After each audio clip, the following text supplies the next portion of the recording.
pleased to have you all here. We have a full room almost. Unfortunately, those who arrive after the maximum capacity of the room won't be allowed to come in, but you are all in already, so we are able to start. Today, we will be looking at natural heritage and cultural identity. This is a celebration of the 2018 European Year of Cultural Heritage. And this webinar is the first of 2018, and we asked our partners, Interpret Europe, to help us in exploring this topic, natural heritage. My director, Carol Ricci, will introduce you the topic, but for now, let me just give you a quick introduction about the EUROPARC Federation. My name is Barbara Paes. I am the Communications and Marketing Manager of the Federation, and the EUROPARC webinars are for us an excellent tool to provide you inspiration, interesting studies from all over Europe to support your work as a protected area. So probably many of you are not from a protected area background, but in order to analyze who is with us today, I will ask you to please answer this survey that it will appear in your room, in your window just now, just to have an idea of who you are. Meanwhile, feel free to use the chat box on the right bottom side of your screen. I've seen that Ramunas has just said hello everybody, hello Ramunas, and please feel free to write hello, to change experiences, and especially to ask questions to our case study presenters today with us. So please, in between the presentation of both Martin and Thorsten, make sure you direct them the question. So you can put, for example, Thorsten, 2 dots, and then write on the question. Okay, so I see that up to 25% are working on protected areas, which is very interesting. And most of you are not a member, neither from EUROPARC Federation nor Interpret Europe. So I hope that after maybe this webinar, maybe you become a member of us. Okay. Thank you very much for your answers. And just to give you an overview of the EUROPARC Federation, we are the network of protected areas, the biggest network in Europe and I guess in the world. And we work with national parks, regional parks, marine protected areas, Ramsar sites, urban and peri-urban parks. So all kind of protected areas that you might imagine. They are within our membership in Europe. Our aim is to make a sustainable nature valued by people, and for that we do produce a lot of tools and networking opportunities for our members to come together and to share best practice and to foster innovation. Meanwhile, since last year, we have started this program of EUROPARC webinars.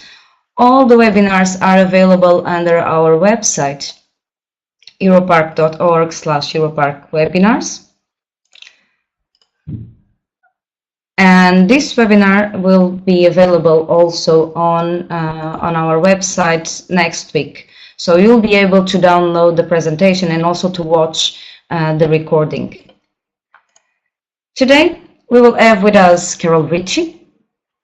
She is the Executive Director of the EUROPARC Federation, and she will make a short introduction about the natural and cultural heritage and what we can expect from the blending of these two topics. And then we will have Thorsten Ludwig from Interpret Europe and Martin Hartmann, who will give us a practical example from the Gessoes National Park in Austria. So without taking any longer, I will give the floor to Carol Ricci, and I wish you a very interesting and productive webinar. Thank you very much. Carol, please, the floor is yours. Good morning, everybody. I hope you can hear me okay. I understand my microphone isn't excellent. I hope it's only the technical reasons that you can't hear me and not my Scottish accent. I'm glad to see so many people from all over Europe joining us in our webinar this morning, and thank you very much for doing that. and thanks too to Barbara for the introduction.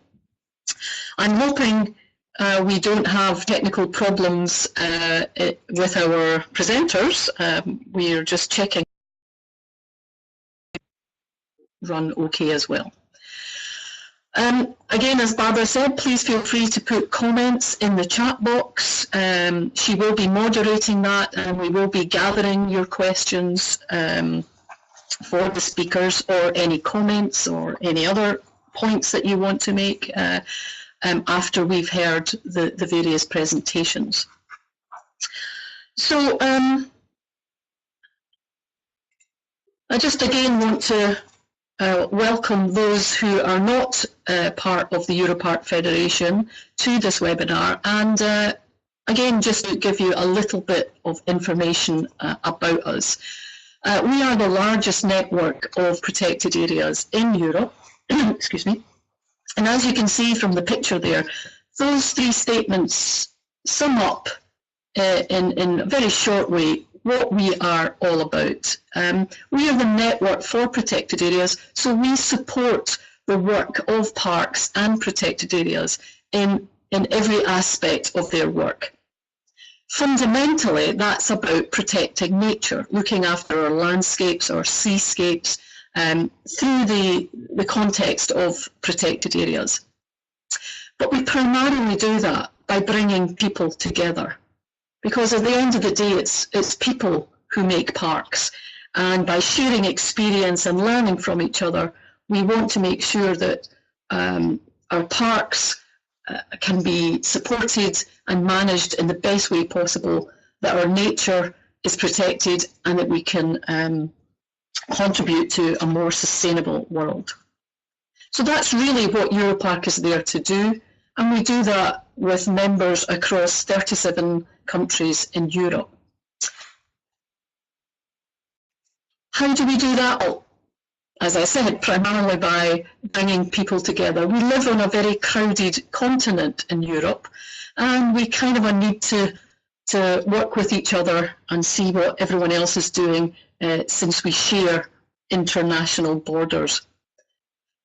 So we bring people together to work for parks, to work for nature, by managing various programs, by communications, by sharing experience. And you can see on the slide there just some examples of the kind of work we do. Many people may know us through our Charter for Sustainable Tourism, which you can see in the top left-hand corner of the slide. We're also very active in bringing people together directly across a border through our Transboundary Parks programme. We have a very extensive work with junior rangers and with youth, and of course we bring people together through our conferences, which you can see in the middle of the screen there. I'm very happy to welcome you to Scotland in 2018, where we will be delighted to see you at our annual conference on the 18th to the 21st of September. So by running these programs, bringing people together, we are looking at ways in which we can help support the work of our protected areas. Our protected areas are, of course, themselves a myriad of very different landscapes, from alpine areas to seascapes. So our protected areas are really about people and about places. So the work of protected areas, covers everything from direct nature conservation, of course, to the subject of our webinar today, interpretation. I was very lucky to have worked as a ranger and as a park manager. So for me, interpretation was very much, and always has been, very much part of my work. So for those of you joining us from the interpretation world, I'm sure the work of Freeman Tilden will be very familiar to you. And you can see here one of the statements that he has made, that through interpretation comes understanding. Through understanding is appreciation, and through appreciation is protection. And as the work of protected areas, as the word would suggest, is there to try and encourage people to protect, to respect and discover the land, the environment, the nature around about them, because obviously that is our natural life support system. So interpretation, whether we realise it or not inside our parks and protected areas, I believe to be one of the most important functions that parks and protected areas need to be involved in. And you can see the words of Freeman Tilden there. Because, as I said, our landscapes, the protected areas, are, in Europe certainly, those places where nature and history and the environment really come together.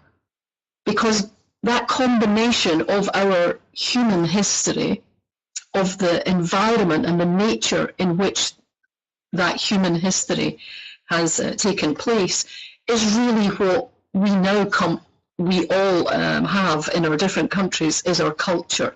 We all have different landscapes and different experiences of that landscape, and over time that has shaped our culture.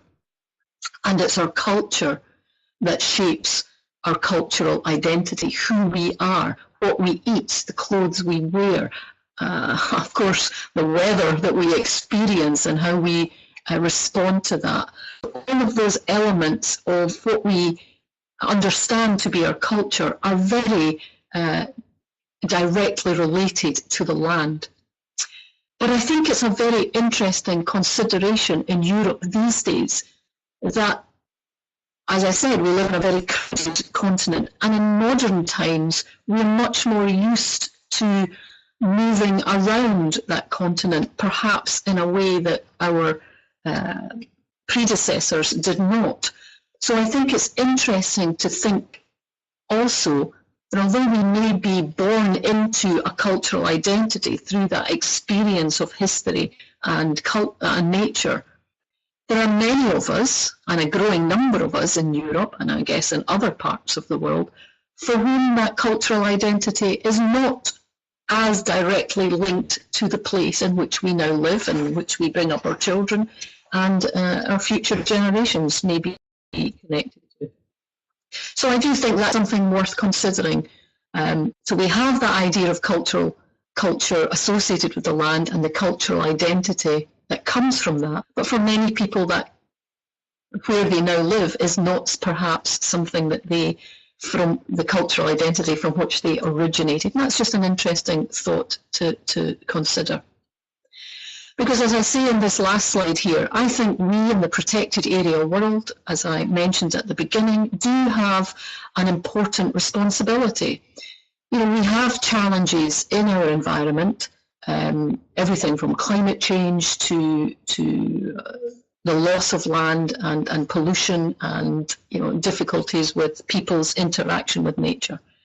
We need to meet those challenges and to promote new and creative approaches and thinking and how we're going to meet those challenges, both inside and outside the protected area world, which is one of the reasons why we in EUROPARC are always looking for partners to work with, and which is why I'm delighted to be working with Interpret Europe this year in the International Year of Cultural Heritage, of which this webinar is contributions.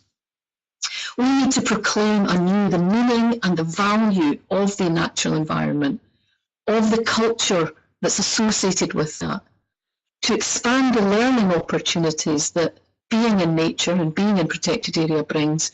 And as you know, the protected area world will know, those important words about interpretation is to provoke, to relate, and to reveal something of the connection between people and the land. We need to tell the stories of the connection of people to the land and share it so that others can understand it better.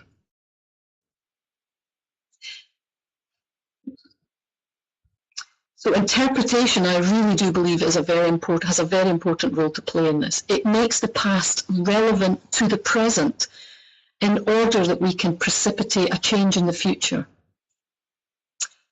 And of course, fundamentally, we want to be inspired and encouraged to connect with their land around about them so that they will understand, appreciate, and protect it in the future. So those are just some remarks from our perspective in EUROPARC. We will be continuing in this theme in our seminar in March. It's free to EUROPARC members, and if spaces permit, of course, we will open up those places to Interpret Europe and others who may be interested in the topic. So please take a note of that, and we look forward to continuing this discussion with you in person at the seminar in Siegen. All the information is available on our website. So I'm hoping that we've been able to connect with Torsten, who should be our next speaker. So I'm just going to check if that is okay. Okay, Carol, unfortunately not. Torsten is still not able to connect. We were having some issues before the webinar starting, and meanwhile we were not yet able to resolve them. So meanwhile we will hear from Martin from Gassos National Park, and we'll try to connect meanwhile Torsten. So we will give the floor to Martin. Carol, would you like to introduce Martin? Yes. Martin is from Gassos National Park, and we've had a long connection, Martin, with EUROPARC with regards to work with environmental education, and I'm very much looking forward to hearing of his current work in Gassos National Park.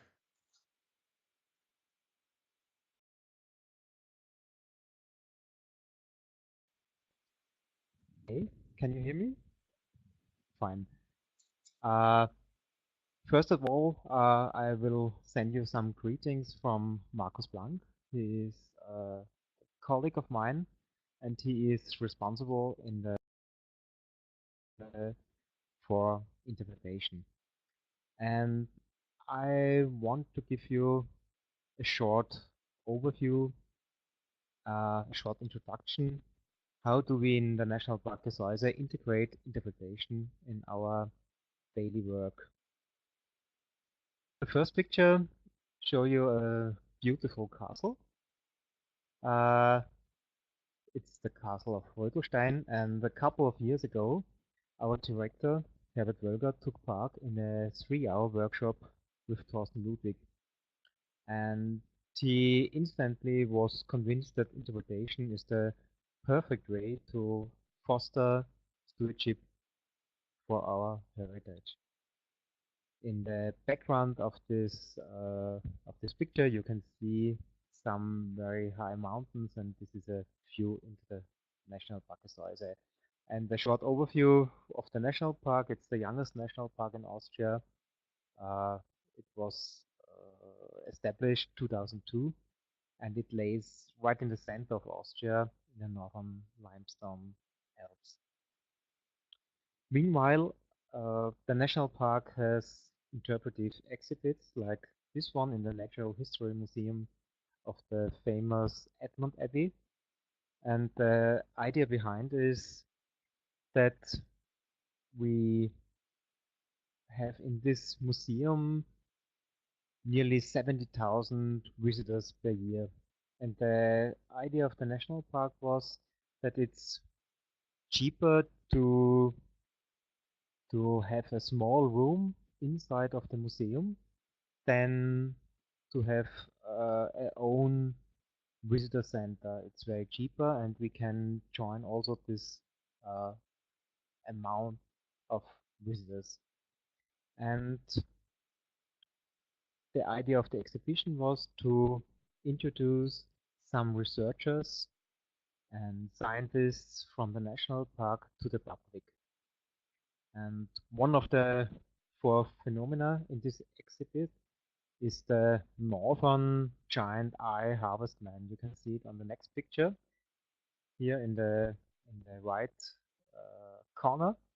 It's a harvestman, and the specialty is that this animal has 2 big eyes. And if we will look closer, we experience that if we had the same body-to-eye ratio than this endemic harvestman, our eyes would be as big as a pumpkin. You can see it in the background here. Or compared with an eagle as big as an apple, or compared with a blue whale, just like a hazelnut. So visitors can experience this phenomena. And the next picture shows you some panels. We have in the national park a lot of different panels. Step by step, we have replaced our old panels by more interpretive ones. This one is about the common sandpiper. We have more or less 6 breeding pairs. They travel each year more than 10,000 kilometers from Africa to our national park and stay only for a short time inside the national park. Like the name is, like short-term vacationers. And the question is now, why do they return every year to this particular unique place inside the national park? Our old panels were full with pictures and with text, and we changed these panels, and we have a very short information, very short message, and we try to give the visitors an idea why it's so necessary to protect these small gravel banks where the breeding areas of this bird are. Another milestone from us is that we have, with funding from the United Union and the Austrian government, organized the first German edition of Freeman Tilden's famous book, Interpreting Our Heritage. It's really a must-have handbook for interpretive guides. You can buy it in bookstores or online, and our national park rangers, they all they have them. And the mastermind behind this thing is Thorsten Ludwig, because he translated the English text into German, and we are very proud that our national park has realized this first edition in German. Last year we developed some or several interpretive talks at our outdoor visitor center, right in the center of the national park. Interpretive talks are very common in the US national parks, but are very pretty unique in Europe. And they take just 10 minutes and has a focus only on one phenomenon.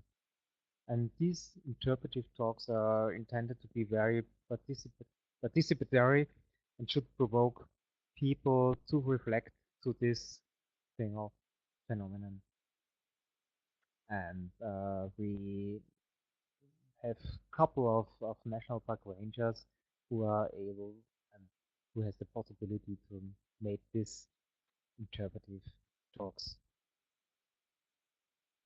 The next slide shows you some people who joined the interpretive training course. We started with these interpretive trainings for our rangers and employees some years ago, and since Interpret Europe is offering the CRG training, we offer this 5-day training once a year. And we do this in cooperation with our umbrella organization, with the National Park Austria. And this enables all Austrian National Park rangers and employees to take part at this training for free. And externals are also very welcome, but they have to pay a very low fee. It's about 120 euros for only 120 euros for 5 days. So it's very cheap. And this course, this CRG training, is for us a really perfect mixture of outdoor exercises, background information, communication, and guiding skills. And the participants practice truly to develop their own interpretive programs and to present it in front of an audience. And these certified interpretive guides They know how to make the program and the resource meaningful.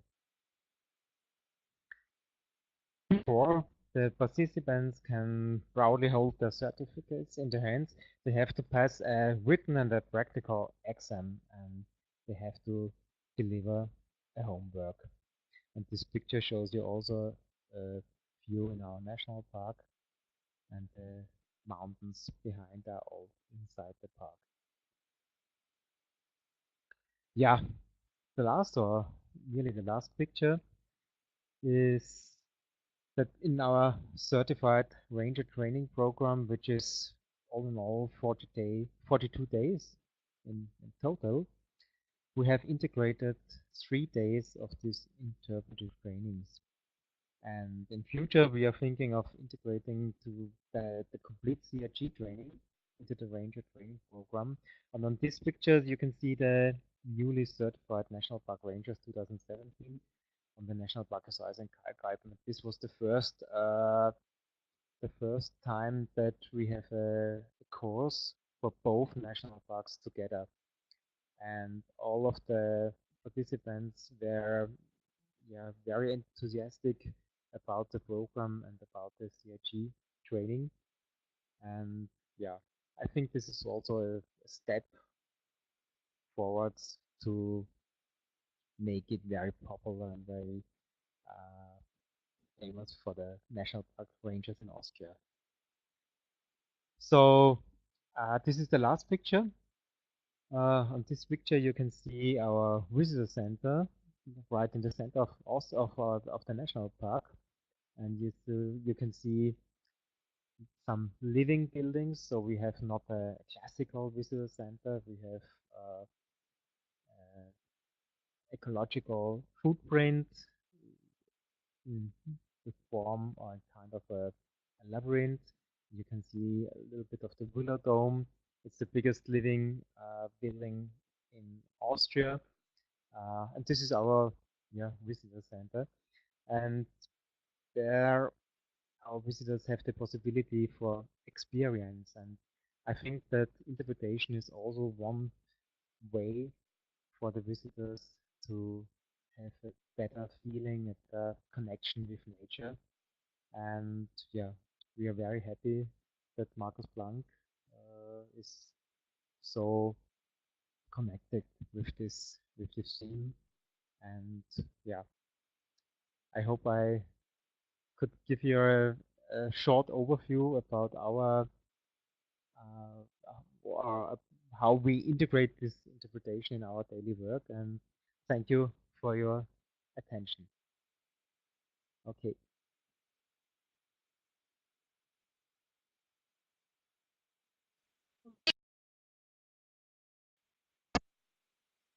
For our audience across Europe, I need to let you know that we, unfortunately, Torsten is having some connection difficulties.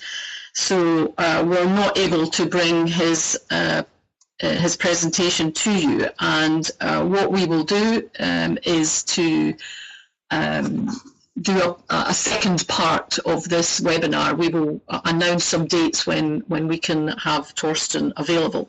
But in the meantime, I would like to ask some questions to Martin about his presentation, and we will open up the floor to others in the room who may have some interesting perspectives on this. So Martin, can you hear me okay? Yes, I can hear you. Yes. Good, excellent.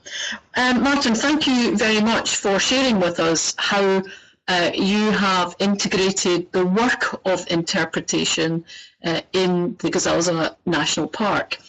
But if I may just ask you a couple of questions, and I'll look for questions from the room as well. You very well explained to us how you do interpretation, but I would be interested to learn something more about what are, for you, the key messages that you're trying to get across through all these different interpretive media that you described to us. So what is the main message that Gazalza National Park is trying to share with those who live in and around and who come to visit the park? The main message is definitely why it's necessary to protect some parts of the nature, why it's necessary to spend money from the government to keep them free from buildings, from hydropower plants, and so well. And in the last time, or in the couple years before, we were very often to say to give them a lot of explanations and ideas, and now we have to focus on very short sentences. We try to connect the visitors with their own life, not to scientific or to more scientific reasons. We try to find them and connect them with their own surroundings and with their own living space to explain them why it's necessary to keep this small area more or less untouched. And for instance, I showed you the panel with the common sandpiper. One of the big problems in our national park is that we have a few gravel banks, and these gravel banks are very attractive also for visitors, and also they are also very important as breeding areas for this bird. And before we put signs with the message that this is a closed area and don't enter this area and so. And now we go with the idea of interpretation another way.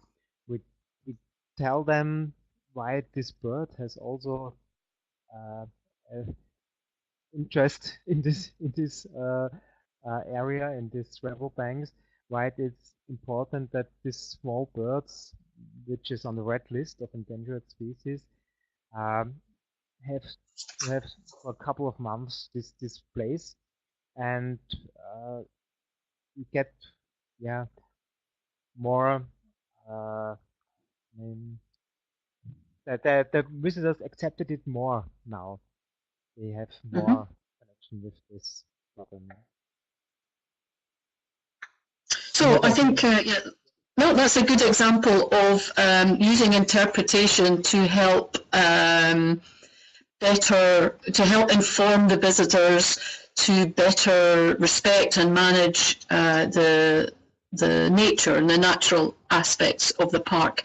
But we have a question from Isha with regards to interpreting the cultural aspect of Gazalza and the area around about that. So she's asking, she or he, I'm not sure, she's wondering if your interpretation includes stories about the cultural identity, the role that nature plays in the human development of the area. Could you perhaps elaborate on that a little bit? Yes, at the moment it's not such a part, but we have creating a new exhibition in Boden. It's a couple of kilometers away from the picture that I show you in the last slide. And there is the theme, a big mountain in the national park, the Planspitze. And there's also a small part focused on the cultural story of the Planspitze, about the mountaineers and the village people living around the Planspitze. They were woodmen and farmers, and how they are connected with this mountain, with this special mountain. But for instance, I showed you the picture from the monastery and from the Natural History Museum. Yes, there is not a connection with this museum and with the abbey. There's only the small exhibition focused on the work of the researchers and the scientists. And we presented 4 of them, and with special animals from their work. Okay, so what you're saying, if I understand well, is that the aspect of the cultural identity of this area through the national park is not something that you have been involved in interpreting sorry, you have not been interpreting as much as the natural heritage or the natural area. But that is something that you're now exploring and examining how you can do that better. Would that summarise what you've said? Yeah, that's true. Yeah. Okay. I'm hoping that we might hear from some examples from in the room of perhaps those who have are more able to talk about the connection of culture and interpretation. I open that up for some points from others in the room. But you briefly mentioned at the end of your presentation about the training that some of your colleagues in the park undertook, and I understand that is training that is organised and run by Interpret Europe.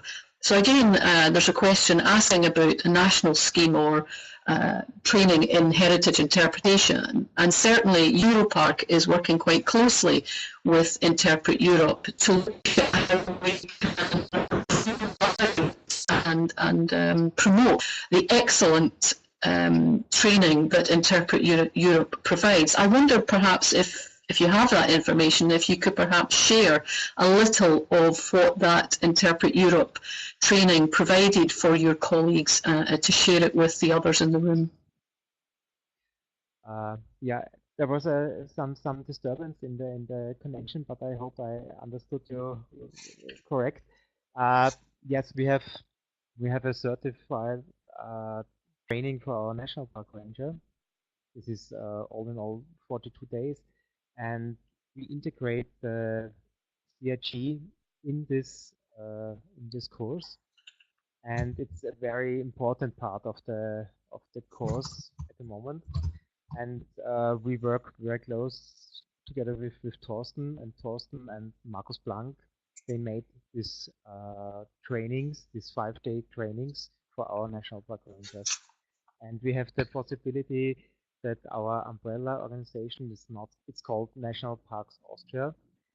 They have a overall academy where a lot of different courses and trainings for all national park rangers are integrated, and the CRG is one of this course. They are fixed at one time per year, open for all rangers and for the whole staff of the national parks.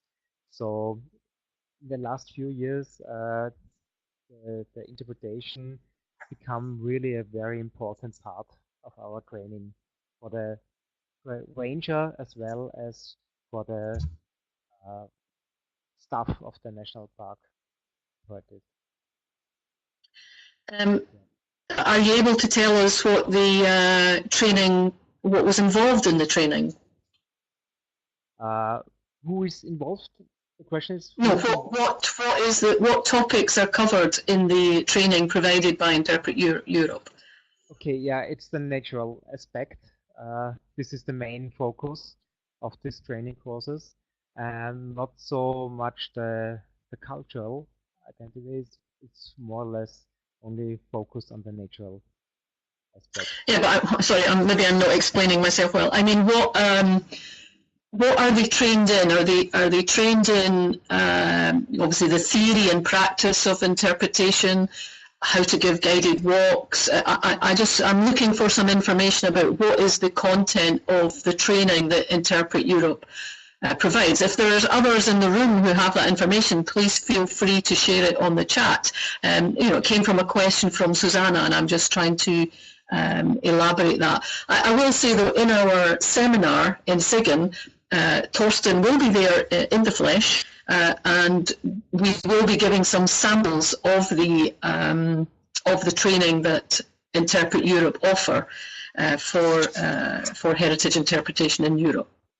And if Martin, if you did have some information to share with the room about what you get trained in when you take part in the guide training. So sorry that I didn't hear you clear, but the training is more or less in the landscape. So the people, they have very few sessions inside a room. They have to go outside. They have to make some small works outside. They, yeah, more or less, they spend nearly half of the time outside in the landscape during the 5 days, and they have to make also the training is split off in a 3-day course and in a 2-day course, and between these 2 courses is the time between 3 or 4 weeks, and in the meantime the participants have to make a homework. They have to develop their own interpretation program, and then they have to show like a test this program the other people, and they have also a written examen at the end. So it's really very practical, yeah. Good. Like as I said, we will put some information both on the EUROPARC website, and I'm sure it's on Interpret Europe website, about the certification courses that that Interpret Europe run. I know myself, I haven't taken part in the courses, but I know about them, and as I say, we would highly recommend them. And as Martin has just identified here, they are very practically based, and really you're learning from your peers in interpretation, but also from those with a great deal of experience.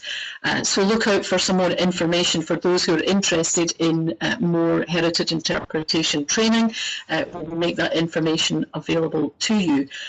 Just to follow up on a couple of other questions that have come in from others in the room.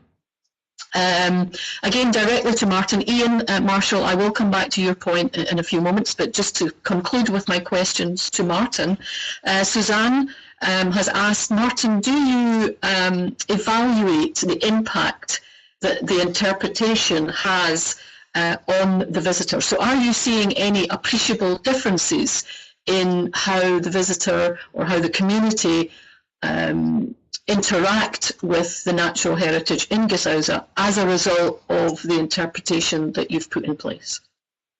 So are the sandpipers better off, for example?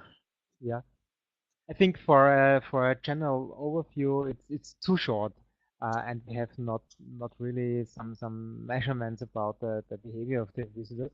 But on special places like the gravel banks, and so I told you, we have a feeling of that, yes.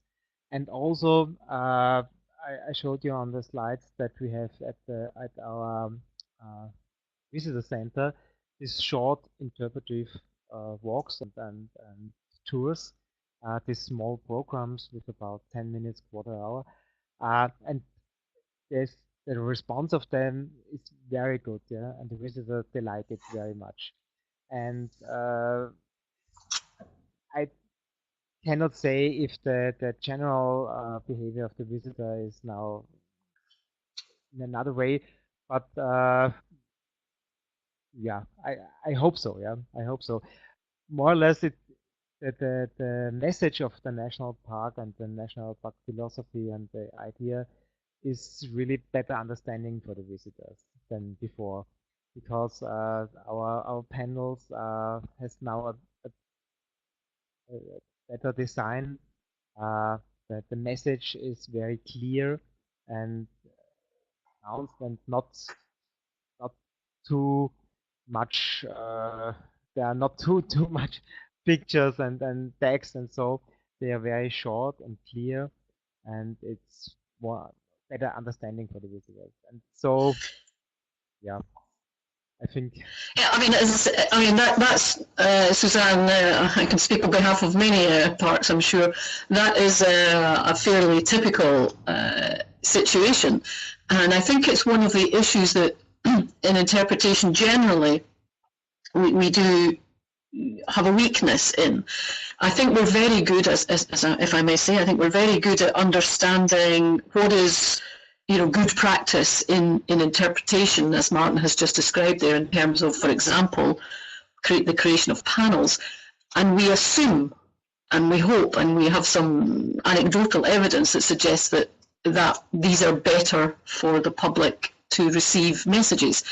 But we're not so good at actually measuring the difference that interpretation makes. And I certainly would be very interested to hear from the interpretation and the protected area community as to how we could definitely do that better. It's a tricky area, and it would be interesting to share some experience on that. I mean, we all know about questionnaires and other measures, but how can we link that interpretation directly to a change in behaviour and a difference in some of the more measurable issues to do with the natural heritage and indeed the cultural heritage. Ian, I just wanted to raise to the room the point that you made and ask for comments. Ian from the Sandstone Ridge in England has indicated that, similar to what Martin was saying, that interpretation can often be necessary to help people understand how the land is being managed around about them. Often, as I mentioned in my introduction, people may not feel as connected to the place around about them as perhaps we once did in the past. So again, do people in the room have any other examples of how interpretation is used to help people understand the land management practices around about them? I open up for any comments in the chat.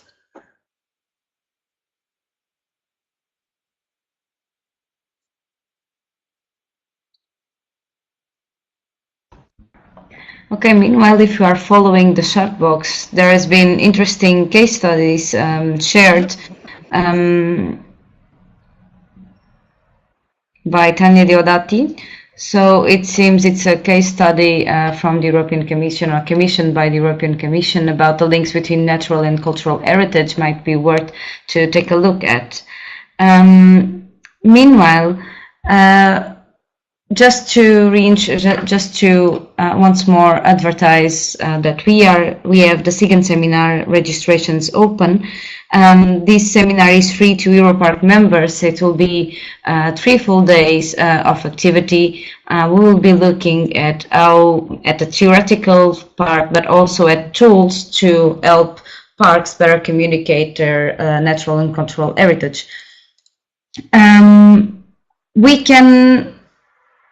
So the registrations are open. Still, there are a few places available. Participants don't cover anything else besides their travel to SIGAN. So all the accommodation and food are included. And if you are interested, you can take a look at our website, europarc.org/SIGAN-seminars. Meanwhile, we have Elena. Maybe, Elena, we can give you the voice if you want to explain a bit more about the communication strategy. I will try to make you a presenter. If you would like to, let me know in the chat box if you would be interested in sharing. And meanwhile, also another important event, thank you, Suza, for sharing, it's the Interpret Europe conference. So this will be in Hungary, and it will be in March. So from the 23rd to the 26th of March in Kosek. I don't know if it's correct spelling, but yeah, it's also a very important event for those interested in interpretation. Meanwhile, Carol, do you would like to add any comment? Would you like to make any question? No, I'm looking to see if we can get Helena on the microphone, if that's possible. Let's see. But yes, Susanna, thank you very much for reminding the room about the Interpret Europe conference. EUROPARC will be there too, sharing a workshop. I'm sure that is something that Torsten would have promoted and indicated were he to have been available this morning. But thank you for reminding us all of that. We will also be having an interpretation workshop at the EUROPARC conference I mentioned at the beginning of our webinar. So again, you're plenty of opportunities during the European Year of Cultural Heritage for us to discuss these issues, not just to discuss, but to share experience and to innovate and make new. We're very keen not just to share experience for the sake of it, but to learn from each other and order how to change things for the better for all of our work. Are we able to get Helena? I don't think so, Carol. So maybe we can, finish. I can say a few more. Well, Elena says if she can say a few more. Elena, if you are there, I made you a presenter. There is an audio icon on the right-hand side of your screen. If you click on it and you activate, maybe we can hear you, if it's possible. Meanwhile, as Torsten was not able to join us, we will make a recording of his presentation.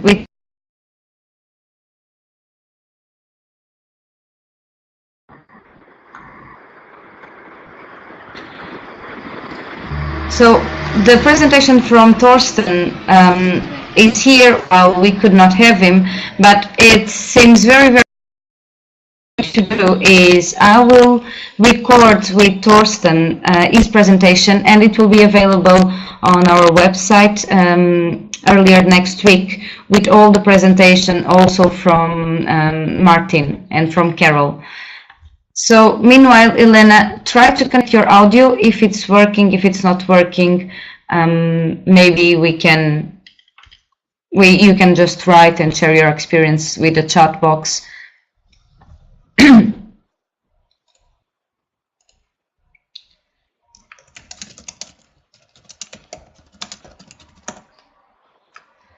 Okay, maybe we cannot hear Elena. Elena, it's an audio link.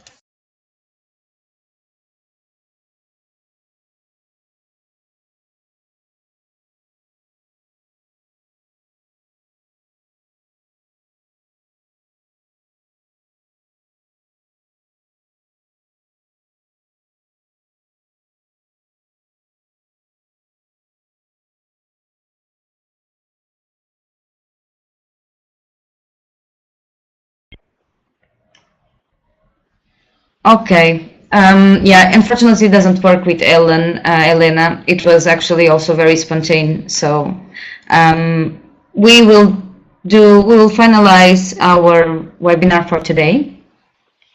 I hope you had a good time. It's a pity that Interpret Europe could not join us, but we will have it online soon. And meanwhile, do look for the SIGAN seminar, do look for Interpret Europe conference in Hungary. There are both interesting opportunities, and I'm sure throughout the year there will be several opportunities to explore the field of interpretation and cultural heritage. Iona is also sharing some interesting links. Thank you very much for sharing all this information in the chat box. This really makes the webinar richer with your input. So thank you very much on my behalf. And I get the floor to Carol Ritchie. Yep. So just to conclude, I put a little notice in the chat there. Ultimately, what we're all trying to do here is help people discover the land and the nature around about them, but more than that, to understand their connection to it and ultimately to protect it for the future. I think that's what we are trying to do in the EUROPARC world, in the protected area world, and I know that we those in the interpretation world, really have the skills and the tools and the communications to help us do that better. Again, sorry for some of the technical issues that we experienced in today's webinar, but I hope that you have met some people in the chat room, saw some interesting points and some links. Please, we record the webinars. You're able to go back and listen and read the chats later. Look out for the links and the information that people have shared. And please join us again for future webinars. And we look forward to meeting some of you in person at the seminars and at the conferences during this year of cultural heritage. So thank you again for joining us, and bye-bye for now.